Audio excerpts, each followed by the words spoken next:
দেখো এই এক্সপ্রেশনটার মান নির্ণয় করতে বলেছে। বিভিন্ন পরীক্ষায় এমন ধরনের বড় এক্সপ্রেশন দিয়ে বলে মান নির্ণয় করতে।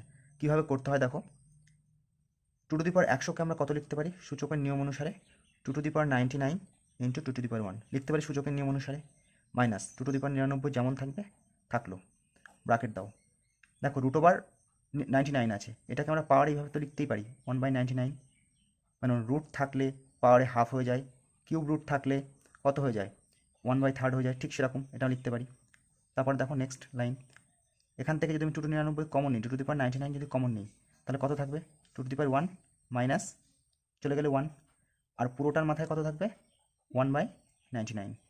তাহলে এখানে 2^99 ইন্টু 2-এর থেকে 1 গেলে 1, এর মাথায় 1/99, 2^99 ইন্টু 1/99, মানে এটা গুণ হয়ে যায়, কেটে গেল 2^1, 2^1 মানে কত, অ্যান্সার